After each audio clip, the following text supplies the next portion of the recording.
आप अपना काम कीजिए, मैं अपना काम करूंगा। सवाल पता नहीं क्या था, मैं शोर में सुन नहीं पाया, लेकिन ऐसा जवाब देते हुए मुझे सुनाई दिए गुलाम नबी आज़ाद जब आज दोपहर को वो जम्मू में पहुंचे। बहुत वसी पैमाने के ऊपर उनका इस्तकबाल किया गया, एयरपोर्ट से लेकर गांधीनगर में उनका रेजिडेंस, फिर उसके बाद कांग्रेस हेडक्वार्टर, और पूरी शहर में गहमा गहमी कांग्रेस की झंडियाँ एक बार अचानक से इतनी ज़्यादा नज़र आने लगी हैं जितनी शायद पिछले 10 साल में कभी नज़र नहीं आई होंगी। मैं आज जब ये सारा मंजर देख रहा था तो मुझे कुछ लगभग 20 साल पहले के कुछ वाक़यात, कुछ इसी किस्म के हालात जो हैं वो नज़र आ रहे थे। जब गुलाम नबी आज़ाद लगभग कुछ ऐसे ही सरकमस्टांसेस में पहले जम्मू आए थे और यहीं से दोबारा से उनका रिवाइवल हुआ था। तब हालात क्या थे और उसके बाद उन्होंने क्या किया, अब सूरत हाल क्या है और आगे क्या करने के इम्कानात हैं, मैं इस सब के बारे में बात करूंगा। मेरा नाम ज़फ़र चौधरी है। कहते हैं कि दिल्ली दिल वालों की होती है। वो शायद वो दिल्ली की बात करते हैं लोग जो गालिब की दिल्ली हुआ करती थी। जो आज की दिल्ली है वो बड़ी निर्दयी और बड़ी निर्मम किस्म की है, कठोर है, सख्त है, क्योंकि पॉलिटिक्स जो है वो होती ही हार्टलेस है। थोड़ा सा पीछे जाकर मैं बात करूंगा, लेकिन क्विकली पहले गुलाम नबी आज़ाद साहब के बारे में। मेरे ख्याल में कुछ ऐसी एडवांटेजेस हैं गुलाम नबी आज़ाद की, कुछ ऐसे फीचर्स हैं इनके जो पॉलिटिकल जर्नी के, वो शायद बहुत ही कम पॉलिटिकल लीडर्स के इंडिया में हैं। 41 साल का इनका लेजिस्लेटिव करियर है। 41 साल यानी 4 दहाइयाँ, ये बहुत कम लोगों को ये एजाज़ हासिल है। डॉक्टर करण सिंह का लगभग इतना हो सकता है, और कोई मेरे जहन में ऐसा नज़र नहीं आता जिन्होंने 4 दहाइयाँ पूरी पार्लियामेंट के एक सदन में, दूसरे सदन में या लेजिस्लेचर में लगाई हों। ये गुलाम नबी आज़ाद 28 साल इनके रहे हैं राज्यसभा में, 10 साल लोकसभा में और 3 साल जम्मू कश्मीर लेजिस्लेटिव असेंबली में। महाराष्ट्र से 2 बार इलेक्शन जीते और लगभग कोई 18 स्टेट्स के कांग्रेस पार्टी के अंदर जनरल सेक्रेटरी रह चुके। 4 प्राइम मिनिस्टर्स के साथ, इंदिरा गांधी, राजीव गांधी, नरसिम्हा राव और मनमोहन सिंह के साथ 2 टर्म, यानी 4 प्राइम मिनिस्टर और 5 टर्म, 6 टर्म। इंदिरा गांधी की 2 टर्म्स हैं कि मैं कुल मिला के 6 प्राइम मिनिस्टर्स के साथ इनको काम करने का मौका मिला।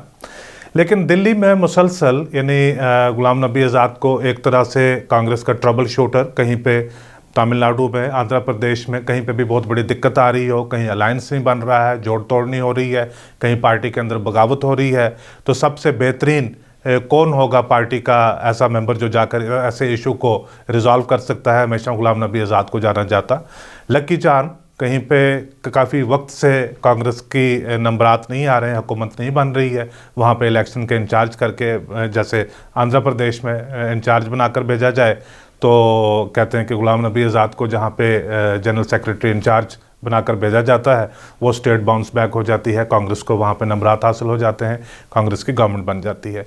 ये सब चीज़ें जब हो रही थी तो साथ ही साथ इनके इर्द गिर्द दोस्तों की और दरबार में एक इस किस्म की लॉबी भी तैयार हो रही थी जिनको ये मंजूर नहीं था कि गुलाम नबी आज़ाद की परवाज़ अब इससे भी ज़्यादा जाए। तो लिहाजा वो चाहते थे कि ये अब इनका जो डिमोशन है थोड़ा कद इनका छोटा हो या कंट्रोल में रहे, दरबार में जाएं, सलाम वगैरह करें, जिस तरह से वहाँ से कोई इंस्ट्रक्शंस मिलती हैं, जो भी वहाँ से कहा जाता है करने के लिए वो करें। और जिस तरह से एक नौकरी का तरीक़ाकार होता है कांग्रेस पे कि आप एक नौकरी पेशा किस्म से आप सियासत कर सकते हैं, तो वैसे ही आप कीजिए। वो गुलाम नबी आज़ाद के मिजाज में काफ़ी, अगर आप इनका देखें, इन्होंने बैलेंस मेंटेन किया है कि भाई दरबार को भी कभी ज़्यादा नाराज़ नहीं होने दिया और नौकरी पेशा तबीयत है वो भी नहीं रखी। एक सियासतदान के तौर के ऊपर रहे हैं 42-45 साल जो अपना इनका सियासत में सफ़र रहा है। सीताराम केसरी ने जब रिवॉल्ट किया मिड 1990s में, तो गुलाम नबी आज़ाद उनके बेहद फेवरेट बने। जब आज़ाद उनके फेवरेट थे, उसके बाद जब 99 में जब सोनिया गांधी ने वापस टेक ओवर किया, तो उस वक्त ये बात याद रखी जाती थी कि 96 में वो कौन लोग थे जो सीताराम केसरी को जिन्होंने मजबूत किया। तो गुलाम नबी आज़ाद एक ऐसे आदमी थे कि आप जिनको थोड़ा सा साइड लाइन करना ज़रूरी था। इस दौरान गुलाम नबी आज़ाद के पास बड़ी इंपॉर्टेंट स्टेट्स जो हैं उनके चार्ज थे बतौर जनरल सेक्रेटरी, यानी उत्तर प्रदेश का चार्ज था, केरला का चार्ज था और तमिलनाडु का चार्ज था।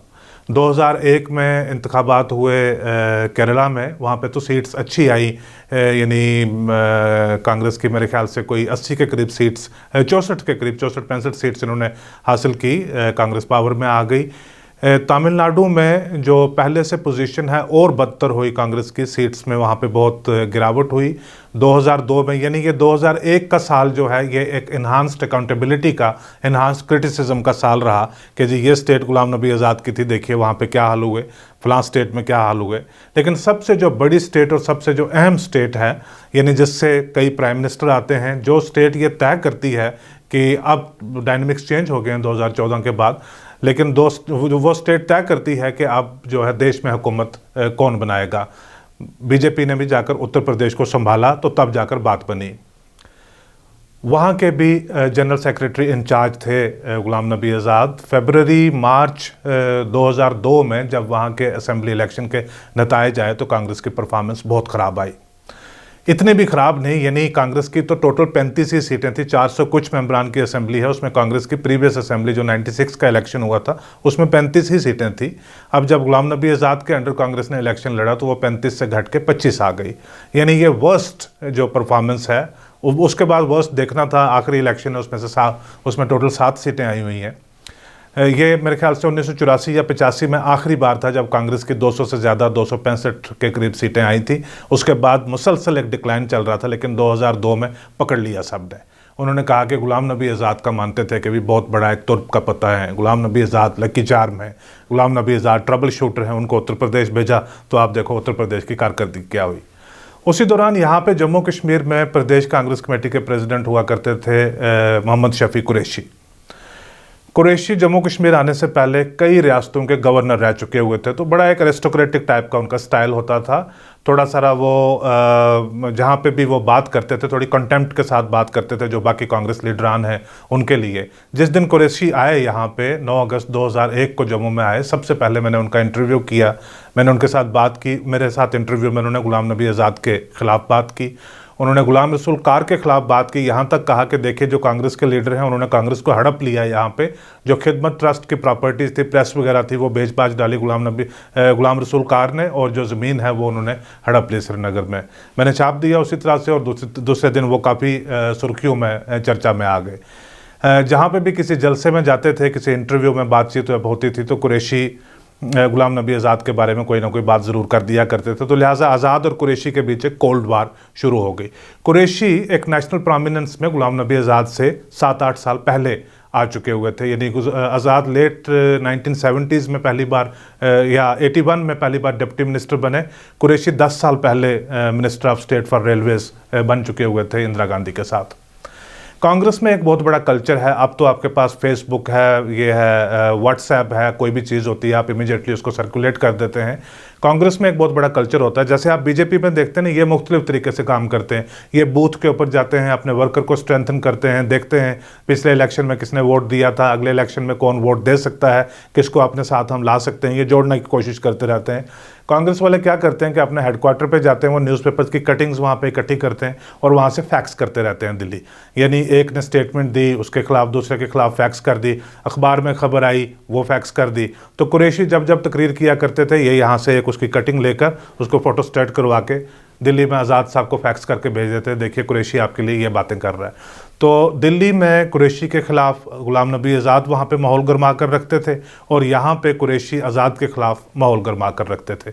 जब 2002 के उत्तर प्रदेश के रिज़ल्ट आए तो मार्च के महीने में अब सोनिया गांधी थी प्रेसिडेंट कांग्रेस कमेटी की, उन्होंने एक मीटिंग बुलाई और मीटिंग में बुलाकर उन्होंने एक असेसमेंट ली, एक बात करते हैं कि एक इंटरनल रिव्यू करते हैं कि हमारी खामियां क्या हुई। उसी महीने में कुरैशी ने इस्तीफ़ा दे दिया था बतौर जे.एंड.के कांग्रेस प्रेसिडेंट। और दिल्ली में जब अकाउंटेबिलिटी की बात आई तो आज़ाद साहब ने चर्चा किया कुरैशी साहब की कारकर्दगी के बारे में। उन्होंने कहा कि उनके होते हुए आप देखिए कितने लोग पार्टी छोड़कर मुफ्ती सईद के साथ चले गए। उन्होंने नई नई पीपल्स डेमोक्रेटिक पार्टी बनाई थी, क्योंकि मुफ्ती खुद कांग्रेस से ही बाहर आए थे। वो पहले उन्होंने कांग्रेस ज्वाइन की 96 में, कांग्रेस के अंदर रहकर लोग तैयार किए, उनको लेकर कांग्रेस में से बाहर निकले तो कांग्रेस को खाली कर दिया पीछे। तो ज़्यादातर इल्ज़ाम जो है वो कुरैशी के ऊपर आया। तो कुरैशी वहाँ पे बहस मुबासा हुआ, जो कांग्रेस वर्किंग कमेटी की मीटिंग है, और कुरैशी ने कहा कि आप ही क्यों नहीं संभाल लेते जम्मू कश्मीर का चार्ज। इसी के ऊपर बहुत सारे लोग जो हैं जो ये चाहते थे कि गुलाम नबी आज़ाद को दिल्ली से डिस्प्लेस किया जाए, दिल्ली से निकाला जाए, उन सब ने कहा कि ये बात थी कि आप आज़ाद साहब को जम्मू कश्मीर में भेज दीजिए। उस वक्त तक कांग्रेस वर्किंग कमेटी के लॉन्गेस्ट सर्विंग मेंबर, और आज तक भी जो है जितना लंबे वक्त तक कांग्रेस वर्किंग कमेटी के मुसलसल मेंबर गुलाम नबी आज़ाद रहे हैं, इतना कांग्रेस का दूसरा कोई लीडर नहीं रहा, of course other than the first family.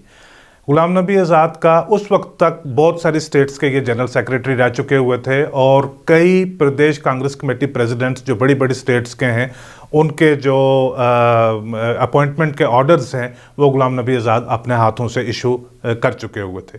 उनका जम्मू कश्मीर जैसी स्टेट में जो पार्लियामेंट में सिर्फ 6 मेंबर भेजती है, वहाँ पे प्रदेश कांग्रेस कमेटी का प्रेसिडेंट बनकर आना ये एक बहुत बड़ी डिमोशन थी। यानी वो एक ऐसी पोस्ट के ऊपर आ रहे थे जिस पोस्ट के ऊपर उन्होंने बेशुमार तैनातियाँ अपने करियर में की हुई थी।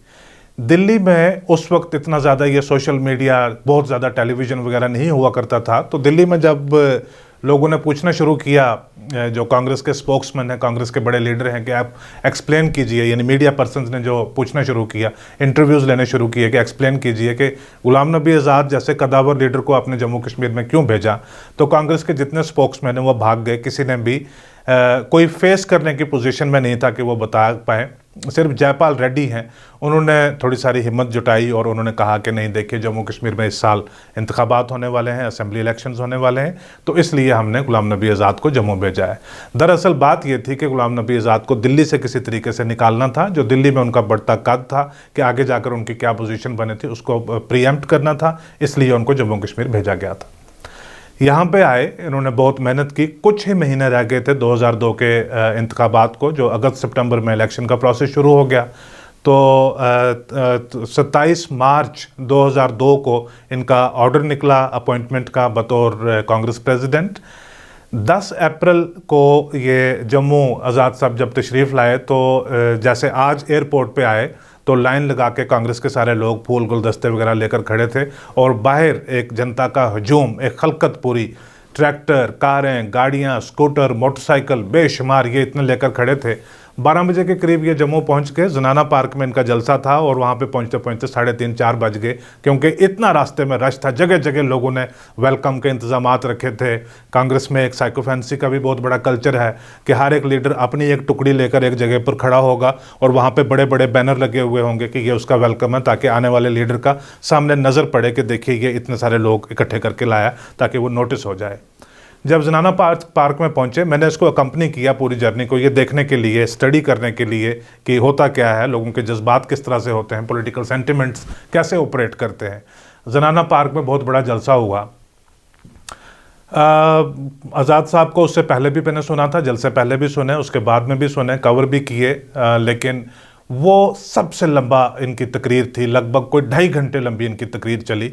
यानी 2.5 घंटे इनको लग गए ये चीज़ एक्सप्लेन करने में, लोगों को कन्विंस करने में कि क्या हुआ मेरे साथ, कि मुझे AICC जनरल सेक्रेटरी से मुझे जो स्टेट का PCC प्रेसिडेंट बनकर यहाँ पे क्यों आना पड़ा। इन्होंने कहा कि जवाहरलाल नेहरू के वक्त से लेकर आज तक कांग्रेस के अंदर एक सिस्टम चला आ रहा है कि 1 मैन 1 पोस्ट। अगर आप AICC जनरल सेक्रेटरी हैं तो ऑब्वियसली आप PCC प्रेसिडेंट नहीं हो सकते। अब चूंकि मैं PCC प्रेसिडेंट, क्योंकि मेरा शौक था कि होम स्टेट में आऊं, और पार्टी ने भी ये जिम्मेवारी दी मुझे बहुत बड़ी कि आप होम स्टेट में जाइए, तो इसलिए मुझे AICC all India Congress committee general secretary, बतौर जनरल सेक्रेटरी मुझे रिज़ाइन करना पड़ा। क्योंकि ये एक साइकोलॉजिकली एक बहुत बड़ी बात थी कि गुलाम नबी आज़ाद जैसा लीडर जनरल सेक्रेटरी की पोजीशन से रिज़ाइन करके और स्टेट कांग्रेस का प्रेसिडेंट बने। लेकिन इन्होंने एक दूसरे कॉन्टेक्स्ट में, क्योंकि जम्मू कश्मीर में जब आप आते हैं तो आप एक कोई आपकी किस कदर भी डिमोशन क्यों ना हो, आप उसको बता सकते हैं कि ये जम्मू कश्मीर है, ये हरियाणा नहीं है, ये पंजाब नहीं है। जम्मू कश्मीर में अगर मैं आया हूँ तो सिर्फ मामलात पार्टी के नहीं है, यहाँ पे मामलात जो है नेशनल इंटरेस्ट के हैं। यहाँ पे मामलात लार्जर जो पीस और स्टेबिलिटी है, लार्जर माहौल है जो जम्मू कश्मीर का, उसको एक लीडरशिप चाहिए, वो लीडरशिप प्रोवाइड करने के लिए मैं आया हूँ। आने वाले चंद महीनों में इन्होंने बहुत मेहनत की। कांग्रेस के पास सिर्फ कितने लोग थे, 7 लोग थे 1996 की असेंबली में, जिसकी मियाद 2002 में ख़त्म हो रही थी। 7 से ये अपनी तादाद को लेकर पहुंच गए 20 तक। 20 लोग कांग्रेस के जीत कर आ गए, और उसके बाद 5 लोग जो इंडिपेंडेंट, जो बेशुमार इंडिपेंडेंट, इसमें 2002 के इंतखाबात में 16 लोग बतौर इंडिपेंडेंट जीत कर आए थे। उनमें से 5 लोग और जिन्होंने प्रेस कॉन्फ्रेंस गुलाम नबी आज़ाद साहब के साथ बैठकर उन्होंने दी और इनके नंबरात अब 25 हो गए। इसके अलावा 4 लोग पैंथर्स पार्टी के थे, उन्होंने भी प्रेस कॉन्फ्रेंस देकर बयान देकर उन्होंने कहा कि हम सपोर्ट देंगे कोलिशन को उसी सूरत में अगर गुलाम नबी आज़ाद चीफ मिनिस्टर होंगे तो इनकी पॉकेट में होंगे 29 नंबर। उधर मुफ्ती सईद के पास थे 16 नंबर, लेकिन उन्होंने कहा कि हीलिंग टच, कश्मीर की centrality, Kashmir is central to the politics of Jammu and Kashmir, वहाँ का मामला है सारा, ये इलेक्शन साफ शफाफ है अगर तो इसका जो सारा एक इम्पैक्ट है वो कश्मीर में महसूस होना चाहिए। तो कांग्रेस में जो लोग बैठे हैं कहते हैं कि वाजपेयी साहब ने भी जो कांग्रेस की लीडरशिप को ये उस वक्त सजेशन दी, उन्होंने कहा कि ये जो मुफ्ती साहब प्रपोज़ल दे रहे हैं ये प्रपोज़ल ठीक है। अब जो मैं कह रहा हूँ कि उस वक्त जो प्राइम मिनिस्टर वाजपेयी थे उन्होंने कांग्रेस लीडरशिप को कहा कि आप अपनी पार्टी को रहने दीजिए, आप मुफ्ती सईद साहब को की पार्टी को लीड में जाने दीजिए, मुफ्ती सईद साहब को आप चीफ मिनिस्टर बना दीजिए। ये जब सेंसिटिव मैटर्स होते हैं मुल्कों के, किसी वक्त में तमिलनाडु का था, पंजाब का था, असम का था, जम्मू कश्मीर का मुसलसल है, उसमें बीजेपी और कांग्रेस या मुख्तलिफ पार्टीज़ के जो टॉप लीडरशिप है वो आपस में कई बार सलाह मशवरा कर लेते हैं। यानी अगर आप गवर्नमेंट में हैं, आप अपोजिशन में भी जाकर आप उनको बोलते हैं कि हमें लगता है कि जो ओवरऑल नेशनल पॉलिसी है उसमें ये चीज़ फिट बैठती है, आप इसको इस तरह से कर लीजिए। तो ये शायद अब मैं आगे बात करूँगा तो आपको अंदाज़ा लगेगा कि वही चीज़ वापस हो सकता है, एक दूसरे तरीके से इस वक्त रिपीट भी हो सकती है आने वाले दिनों में। तो उन्होंने ये तय पाया कि मुफ्ती सईद बनेंगे चीफ मिनिस्टर। तो गुलाम नबी आज़ाद काफ़ी डिजेक्टेड महसूस कर रहे थे, लेकिन जो उनका असल जो था ऑब्जेक्टिव था कि कांग्रेस के अंदर वापस रिवाइवल और जो नेशनल लीडरशिप में जो रोल है वो दोबारा हासिल करना, अगर जम्मू एंड कश्मीर की चीफ मिनिस्टरशिप ना भी मिली। जब शुरू में आए थे तब तो ऐसी ख्वाहिश नहीं थी, जब नंबरात बन गए तो तब लगा कि ये मेरी मेहनत है, ये हासिल किया है। पार्टी तो सेंटर में भी पावर में नहीं है, अभी सेंटर में बीजेपी की गवर्नमेंट थी तो यहाँ पे चीफ मिनिस्टर रह लेते हैं। ये बात जब ना बन पाई तो आज़ाद वापस गए, इनको एडिक्वेटली वहाँ पे रिहेबिलिटेट किया गया, प्रमोट किया गया, कुछ महीनों के बाद इनको जनरल सेक्रेटरी बना दिया गया। और जनरल सेक्रेटरी बनने के बाद ये जैसे आंध्र प्रदेश जैसे स्टेट्स का इनको चार्ज मिल गया, और आंध्र प्रदेश में एक लंबे वक्त से जो ससुर दामाद उनकी पार्टी थी, उनकी गवर्नमेंट थी, चंद्रबाबू नायडू वगैरह, उनको डिस्प्लेस करके वाईएसआर रेड्डी, जो जगन मोहन रेड्डी हैं इनके वालिद, वो एक यानी एक कंप्लीट मेजॉरिटी के साथ कांग्रेस वहाँ पे बाउंस बैक हुई और गुलाम नबी आज़ाद को उसका बहुत बड़ा क्रेडिट मिला। 2004 में कांग्रेस को नेशनल लेवल के ऊपर भी नंबरात मिल गए, अलायंस बन गया और ये वापस मरकज़ में बन गए मिनिस्टर। तो आंध्र प्रदेश के जनरल सेक्रेटरी इंचार्ज ये रहे 2004 से लेकर 13 तक मुसलसल, और उसके बाद जनरल सेक्रेटरी ही रहे कई जगहों पे। जब आगे जम्मू कश्मीर में 2005 से लेकर 8 तक जब ये चीफ मिनिस्टर रहे, तब भी इनके पास कांग्रेस के बड़े इंपॉर्टेंट अहम जो रिस्पॉन्सिबिलिटीज़ हैं वो रहा करती थी। अब है बात 2021 की, यानी जो मैं बात बता रहा था उसको अब 19 साल हो चुके हैं, और कांग्रेस की इस वक्त जो सिचुएशन गुलाम नबी आज़ाद की कांग्रेस की दिल्ली में है वो लगभग वैसे ही है जैसी 2001 या 2 में थी। यानी बड़े दरवाजे आहिस्ता आहिस्ता सारे बंद हो चुके हुए हैं। वो सिर्फ बात गुलाम नबी आज़ाद की ही नहीं, जिन्होंने 28 अगस्त 2020 को 23 लोगों ने जिन्होंने लेटर लिखा था कांग्रेस की लीडरशिप को कि अगर आप इंटरनल रिफॉर्म्स नहीं कर सकते तो ये पार्टी चलेगी कैसे, वो गुलाम नबी आज़ाद की सरपरस्ती में ही थे। लेकिन बड़े लीडर थे सारे जिन्होंने ये बात पार्टी लीडरशिप को बताई। पार्टी लीडरशिप ने उनकी बात सुनने के बजाय उनको पनिशमेंट दी और सबको साइडलाइन कर दिया। ऑर्गेनाइजेशन जो एक ओवरहॉल है, रिफर्बिश है, वो किया उन्होंने। नए लोगों को जनरल सेक्रेटरी, इंचार्ज स्टेट वगैरह उन्होंने बनाया, लेकिन जो ये लोग थे इनको पनिशमेंट दे दी, इनको साइडलाइन कर दिया गया। अभी राज्यसभा में आज़ाद साहब की इसी महीने टर्म एक्सपायर हो गई। अब ये लीडर ऑफ अपोजिशन नहीं है, राज्यसभा के मेंबर नहीं है, ये भी पहली बार हो रहा है। और एक जो कांग्रेस की अलाइड पार्टीज़ हैं, जो सारी दोस्त पार्टीज़ हैं, इन सब की तरफ से भी एक मशवरा आया कि आपके पास अपने नंबरात तो नहीं है, लेकिन हम मिलजुल कर आपकी मदद कर सकते हैं, आप गुलाम नबी आज़ाद को वापस लाइए राज्यसभा में। लेकिन ये बात भी कांग्रेस लीडरशिप को गवारा नहीं गुजरी, उन्होंने ये बात नहीं मानी और ये प्रपोज़ल रिजेक्ट कर दिया। सो गुलाम नबी आज़ाद इज़ मोर और लेस ऑन हिज ओन हैं, कोर कांग्रेस लीडर हैं। जिस दिन राज्यसभा में तकरीर हुई इनके फेयरवेल की, मोदी साहब प्राइम मिनिस्टर साहब रो गए 2 बार, ऐसे करके सल्यूट किया उन्होंने। उसके बाद कई लोग कहते हैं कि जी आज़ाद साहब का शायद रुझान बीजेपी की तरफ है, उसमें और कोई को क्या ही वजाहत करेगा। आज़ाद साहब ने खुद कहा कि मैं बीजेपी उस दिन ज्वाइन करूंगा जिस दिन कश्मीर में काली बर्फ़ पड़ेगी। यानी ये सवाल ही नहीं पैदा होता, ये चीज़ जो है ये अनथिंकेबल है, ऐसी पॉसिबिलिटी नज़र नहीं आती। लेकिन होगा क्या और पॉसिबिलिटीज़ इस वक्त क्या हैं, जम्मू कश्मीर के हालात क्या हैं, आज़ाद साहब की पोजीशन क्या है, उसका आपको अंदाज़ा नज़र आ गया। कांग्रेस में ऑर्गेनाइजेशन में भले ही इनकी कोई पोजीशन ना हो, लेकिन कांग्रेस में गुलाम नबी आज़ाद को आसानी से आइसोलेट करना और बिना किसी काम के एक जगह के ऊपर बिठा देना, मेरे ख्याल से ये भी पॉसिबिलिटी नहीं है।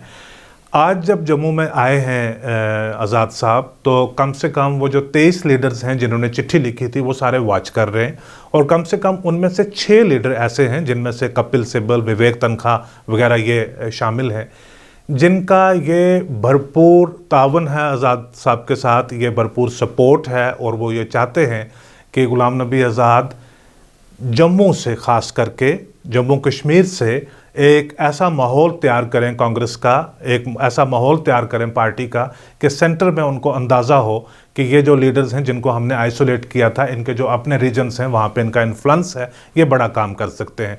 अब कपिल सिब्बल हों, अनंत शर्मा हों या विवेक तनखा हों, इनकी अपनी स्टेट्स में या कहीं पे भी इलेक्टोरल पॉलिटिक्स में तो बहुत ज़्यादा दाग इनकी है नहीं है, जिस तरह से गुलाम नबी आज़ाद का कैरिज्मा है, जम्मू कश्मीर में उनकी एक वाइडर एक्सेप्टेबिलिटी है, यहाँ पर वो काम कर सकते हैं। लेकिन उन सब की आँखें गुलाम नबी आज़ाद पे हैं कि यहाँ पे ये कुछ कर पाएँ।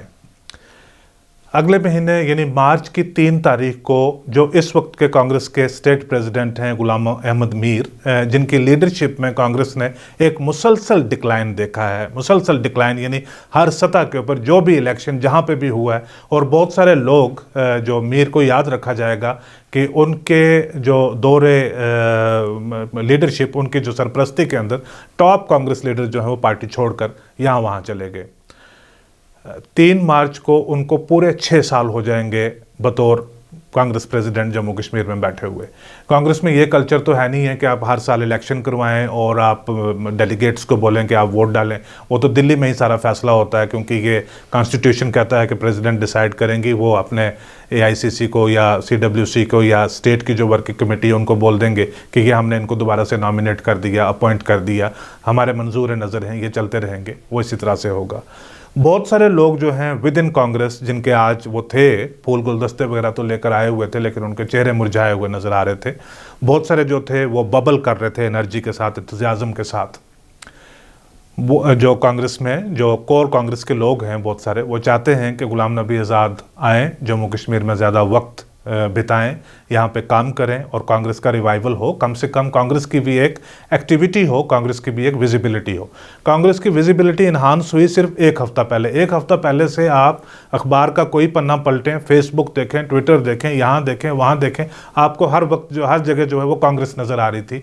वो जब के गुलाम नबी आज़ाद का टूर प्रोग्राम आया जम्मू कश्मीर का, तो कांग्रेस एकदम जो है वो बिल्कुल एक्टिव होगी, उसकी विजिबिलिटी इन्हांस होगी। अदरवाइज जो स्ट्रेटेजिक प्लानिंग, ऑर्गेनाइजेशनल सिस्टम है कांग्रेस का, वो कहाँ पे है? तो बहुत सारे चेहरे जाहिर है कि मुरझाए हुए हैं कि ये क्यों आ रहे हैं यहाँ पे, इनका क्या मतलब है? ये हो गया, अब इन्होंने 42 साल लगाए वहाँ पे, अब लीडर ऑफ अपोजिशन से भी ये रिटायर हो गए, छुट्टी वुट्टी करें, हॉलीडे करें, यहाँ पे क्यों आए? लेकिन एक बड़ा तबका है कांग्रेस का, सिर्फ कांग्रेस का ही नहीं, ओवरऑल भी जो है जो गुलाम नबी आज़ाद की मकबूलियत है, पॉपुलैरिटी है जम्मू कश्मीर में, मेरे ख्याल में वो इस वक्त काफ़ी वसी है। जिस तरह से आज एयरपोर्ट पे देखा जा रहा था, वो चाहते हैं कि गुलाम नबी आज़ाद आएँ और कम से कम एक पार्टी में एक एक्टिविटी हो, एक एंथुसियाज्म हो, और ये पार्टी भी एक रेकनेबल एक फोर्स बने, क्योंकि इलेक्शंस का भी अंदाज़ा लगाया जा सकता है कि कुछ ही महीनों तक इलेक्शन की पॉसिबिलिटी भी हो सकती है। लेकिन आज़ाद क्या चाहते हैं कि क्या होना चाहिए? आज़ाद की उम्र है इस वक्त 72 ईयर्स, 72 साल है। हाल ही में मेरी मुलाकात हुई तो उन्होंने एक बात बड़ी इंटरेस्टिंग कही, जिससे मुझे थोड़ा सा इंडिकेशन, वो कहते हैं कि अगले आने वाले 5-6 साल इट लुक्स लाइक, क्योंकि एक ह्यूमन बॉडी है, कई लोगों के लिए जो उम्र है वो एक लिमिटिंग फैक्टर बनता है। यानी यशवंत सिन्हा के लिए मार्गदर्शन मंडल में चले जाएं, अडवाणी साहब मार्गदर्शन मंडल में चले जाएं, लेकिन कई लोगों के लिए जो उम्र है वो सिर्फ एक फिगर है, एक हिंसा है। जैसे ई मुरलीधरन जो हैं वो जिनको मेट्रो मैन कहते हैं, वो पोस्ट 75 हैं लेकिन अभी बीजेपी में शामिल होंगे और केरला में इलेक्शन भी लड़ेंगे। गुलाम नबी आज़ाद 72 हैं और 72, और ये समझते हैं कि आने वाले 6-7 साल, 5-6 साल जो है ये फिज़िकली एक्टिव और मेंटली अलर्ट रहेंगे अगर ऐसे ही चलते रहे। तो ये वक्त है इनके पास 5-6 साल का जिसको ये मीनिंगफुली यूटिलाइज कर सकते हैं बेहतर तरीके से। दो ऑप्शंस हैं, या तो जो ज़िंदगी में सियासत में इतनी मसरूफियात और उसमें जो अपनी फैमिली के साथ, खुद के साथ कोई पढ़ाई करना, कुछ देखना, कहीं पे जाना, जो चीज़ें ज़िंदगी में नहीं की वो की जाएं, या दूसरी ऑप्शन ये रहेगी कि जम्मू कश्मीर में आए और जम्मू कश्मीर में आकर यहाँ का माहौल देखा जाए कि अगर जम्मू कश्मीर में कुछ काम किया जा सकता है सियासत में। जाहिर सी बात है वो डिपेंड करेगा, उसका की फैक्टर एक रहेगा, और ये आप किसी वक्त गुलाम नबी आज़ाद साहब से खुद भी सुनेंगे। उसका की फैक्टर ये रहेगा कि अगर रिलीजन, मज़हब जो है ये लगातार पॉलिटिक्स को डिफ़ाइन करता रहेगा, ऐसा वो चेक करना चाहेंगे कि अगर मज़हब लगातार पॉलिटिक्स को डिफ़ाइन करना चाहेगा तो तब गुलाम नबी आज़ाद अपने आप को unnecessarily at the end of his career अपने आप को ज़ाया नहीं करना चाहेंगे। लेकिन अगर पॉलिटिक्स एक कॉम्पिटिटिव तरीके के साथ इश्यूज़ के ऊपर, वैल्यूज़ के ऊपर जो है वो कम्पीट करके होगी तो एक पॉसिबिलिटी बनेगी कि काम किया जाए। तो आने वाले वक्त में यानी 1-2 महीने में ये बात थोड़ी सारी और क्लैरिटी के साथ नज़र आएगी कि गुलाम नबी आज़ाद टुवर्ड द एंड हॉलीडेइंग करना चाहते हैं या जम्मू कश्मीर में ज़्यादा वक्त स्पेंड करना चाहते हैं। लेकिन जैसे मैंने कहा कि नेशनल लेवल के ऊपर कई बार पार्टियां एक दूसरे के साथ मशवरा कर लेती हैं कि जम्मू कश्मीर जैसी जगह जो हसास है, सेंसिटिव है, वहाँ पे क्या होना चाहिए। अगर वहाँ पे कोई मशवरा होता है तो जो एक नेशनल पॉलिसी है जम्मू कश्मीर में, उनको वहाँ पे गुलाम नबी आज़ाद जैसा आदमी जो है वो ज़्यादा सूट करता है, ज़्यादा यूज़फुलनेस एक ख़ास पॉलिटिकल सिनेरियो में रहती है कि जो कभी चाइना को इनवाइट नहीं करेंगे कि आओ आप हमारा मामला हल करवाओ, जो पाकिस्तान को इनवाइट नहीं करेंगे आओ आप हमारा मामला हल करवाओ। आज़ाद जब चीफ मिनिस्टर थे तो तब भी है ना डेवलपमेंट ये बात करते हैं, बाकी जो है सेंटर और स्टेट के दरमियान जो मामलात हैं वो रिज़ॉल्व किए जा सकते हैं। अगर किसी और मुल्क के साथ है तो वो सेंटर देखेगा कि उन्होंने क्या करना है। तो देखते हैं आने वाले हफ्तों में या 1-2 महीनों में ये कैसे चीज़ उभर कर सामने आती है। आज का एपिसोड देखने के लिए बहुत शुक्रिया।